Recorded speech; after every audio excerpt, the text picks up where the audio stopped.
Euzu billahi mineşşeytanirracim. Bismillahirrahmanirrahim və bihi nəstəin.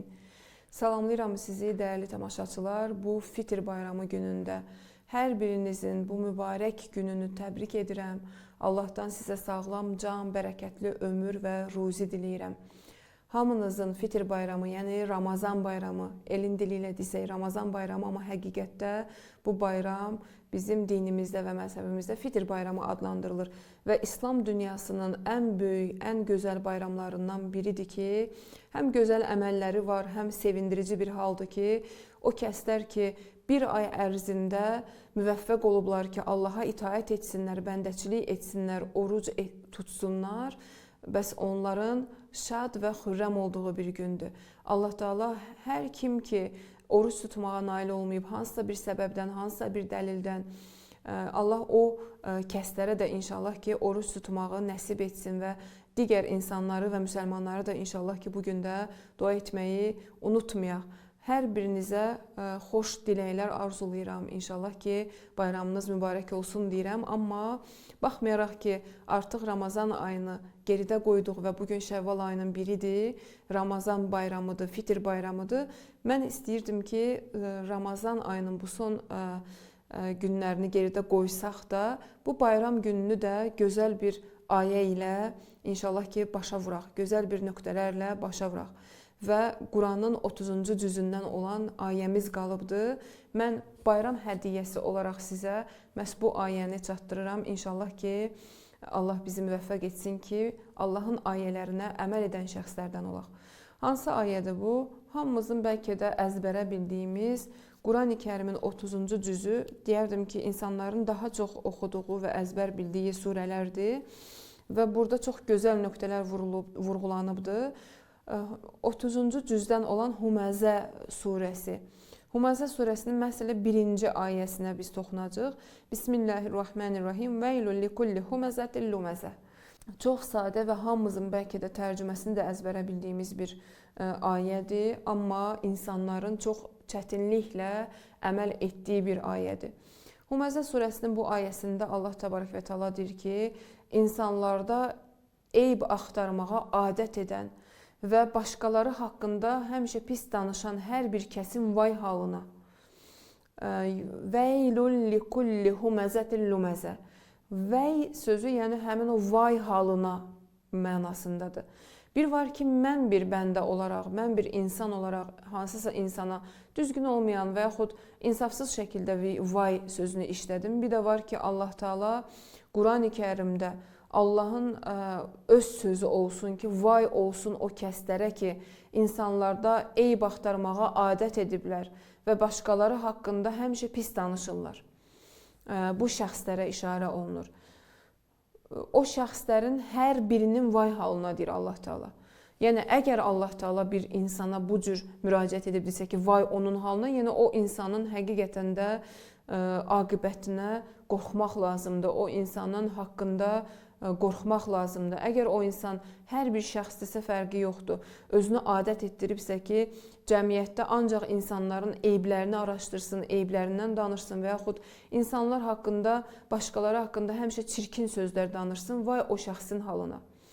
Və Quranda yəni bu yerdə və başqa bir yerdə də baxanda yenə də görürük ki, ictimai bir ayəyə toxunulubdur. Orada da tərəzidə aldadanlara vay deyir Allah Teala. Vay olsun tərəzidə aldadanlara, yəni ölçüdə aldadanlara. Bu da ictimai bir məsələdir. Amma vay sözünü bir neçə yerdə yəni Allah Teala işlədib ki, biri də məhz bu yerdədir ki, bu da ictimai əlaqələrə işarə edir.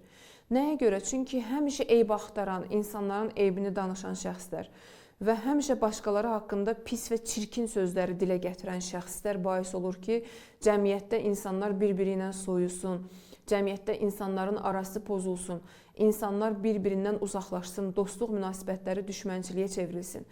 Bu çox pis bir işdir həqiqətən də və bu pis işi Allah Teala tənqid edir Quran-ı Kərimdə. Və Allah deyir ki, bizə bu ayə ilə çatdırmaq istəyir ki, eyb axtarmaqdan və digərlərini təhqir etməkdən və pis danışıqlardan, çirkin sözlərdən uzaq olun, pəhriz eləyin. Olmasa, vay olar sizin halınıza, yəni aqibətiniz çox pis bitə bilər. Və biz bəzən bunu çox, yəni özümüzə o qədər adət etdirmişik ki, insanların sanki həyatını müzakirə etməyi, insanların eyblərini, nöqsanlarını axtarmağı özümüzə sanki bir vəzifə bilirik. Elə bilirik ki, bizə Allah icazə verib bunun üçün. Halbuki Qurani-Kərimdə Allah Teala bunun əksini deyir bizə. Yəni bizim ixtiyarımız yoxdur ki, insanların haqqında, onların eybləri haqqında maraqlanaq, onları güdək, onların həyat tərzlərinə müdaxilə edək və daim onlar haqqında çirkin sözlər danışmağa çalışaq. Bəzən mən özüm də təəccüb edirəm cəmiyyətə baxdığım zaman, yaxşı bir şeyləri belə necə pis şeyə çevirməyi və ondan ancaq eyb və nöqsan tapmağı və onu çirkin bir şəkildə cəmiyyətə çatdırmağı necə də bacarırlar ki, bu şeytani bir istedaddır insanlarda. Yəni bu mütləq və mütləq şeytanın vəsvəsələrindən və şeytanın insana belə deyək ki, bu şeytani xislətin insanda adətə çevrilməsindən irəli gəlir və bu rəzil bir sifətdir. Allahın bizə çatdırdığı bu ayədən nöqtələri başa düşdük. Yaxşı, bəs biz necə edək? Necə edək ki, müvəffəq olaq bu sahədə? Necə edək ki, biz əməl edək? Mən bu artıq mənim Quranla Yaşayaq proqramında son çıxışımdır deyə mən istəyirəm ki, öncə bir nöqtəni çatdırım ki, bu nöqtəni heç vaxt unutmayaq əməl sahəsində. Əməl sahəsində ən birinci görülən işlərdən biri məhz insanın bütün ayələrə aiddir bu, bütün yəni Allahın buyurduqlarına aiddir. İnsanın ümumilikdə duası da çox əhəmiyyətli rol oynayır. Amma duanın yanında sözsüz ki, davranış, rəftar, düzgün rəftar da lazımdır, əməl etmək də lazımdır. Bəs ilk növbədə Allaha təvəkkülümüz də olsun. Yəni heç bir sahədə unutmayaq ki, təkcə öz çalışmağımızla olmur. Allahdan da istəyək ki, bizi inşallah ki, müvəffəq etsin. Dualarımızda bunu mütləq Allahdan istəyək və başqa müsəlmanlar üçün də dua edək. Və əsas əməl sahəsindəki nöqtələrdən biri budur ki, cəmaatın eybinin ardıca olmayaq. Əksinə, öz eyblərimizi mikroskop altında qoyaq, yəni fokuslanaq öz eyblərimizə. Cəmaatın eybini axtarmaq əvəzinə məhz öz nöqsanlarımızı, hətta mən kimdəsə bir eyb görürəmsə də belə, dərhal özümə fokuslanmalıyam ki, onda gördüyüm bu eyb məndə varmı, yoxsa yoxdur. Və o eybi özümüzdə görməyə çalışaq. Diqqətimiz öz eyblərimizdə olsun. İkinci mərhələdə birinin eybini görəndə onu məsxərə etmək, onu abır-həyasına aparmaq əvəzinə ona kömək etmək fikrində olaq. Heç cür ona yaxınlaşıb kömək edə bilmiriksə, islah olmaq yolunda, tərbiyələnmək yolunda, o zaman onun haqqında dua edə bilərik və onun aqibəti üçün Allahdan kömək istəyə bilərik. Digər nöqtə isə söz və əməldə dil yarasından, yəni rəftarda və danışıqda dil yarasından çəkinək, təhqiramiz baxışlardan pəhriz eləyək, insanlara aşağılayıcı şəkildə baxmayaq ki, filankəsin eybi var, mən ondan üstünəm və yaxud da bu layiq deyil filan şeylərə, bu şəkildə yanaşmayaq insanlara. Çalışaq ki, ümumiyyətlə təhqiramiz rəftarlardan və baxışlardan pəhriz edək. Digər nöqtə isə, əgər cəmdə birinin eybinin aparıldığını, müzakirə olunduğunu, yəni eybinin deyildiyini, abrının aparıldığını və müzakirə olunduğunu görürüksə, mehribanlıqla çalışaq ki, o söhbəti yaxşı səmtə doğru çevirək, müsbət yönə doğru çevirək, yəni söhbəti dəyişdirək. Və əgər bunu bacarmırıqsa, buna qüdrətimiz, buna gücümüz yoxdursa, həmin cəmi tərk eləmək ən yaxşı yoldur. Yəni, əgər biz əməl etməsək, daim insanların eyblərini müzakirə etsək, bunun əks təsirlərindən biri budur ki, Allah Taala da mənim eyblərimi aşkar edəcək, mənim eyblərimi insanlara çatdıracaq. Bəs əgər istəyiriksə özümüzü də qoruyaq və insanları da qoruyaq bu kimi işlərdən, deməli, eyb açmaqdan, insanları müzakirə etməkdən, onların haqqında çirkin sözlər danışmaqdan mütləq və mütləq şəkildə pəhriz etməliyik. Məsələn, geridə qoyduğumuz Ramazan ayında bunun üçün idi ki, biz özümüzü yetişdirək, nəfsimizi tərbiyələndirək, özümüzü, insaniyyətimizi, yəni insani keyfiyyətlərimizi çoxaldaq. Nəinki biz sadəcə ac qalaq və susuz qalaq. Bundan ibarət deyildi. Bəs əgər istəyiriksə ki, cəmiyyətimizdə insanlar bir-birini sevsin, möhkəm olsunlar, biz ilk növbədə özümüzdən başlayaraq insanların eyblərini axtarmaqdan, araşdırmaqdan, çirkin sözlər danışmaqdan pəhriz etməliyik. Bu bizim cəmiyyətimizdə təəssüflər olsun ki, çox sadə şəkildə insanlar bir-birləri haqqında rahat şəkildə danışırlar, rahat söz deyirlər. Hətta fərqi yoxdur, yazı şəklində olsun, danışıq şəklində olsun, hamısı buna daxildir.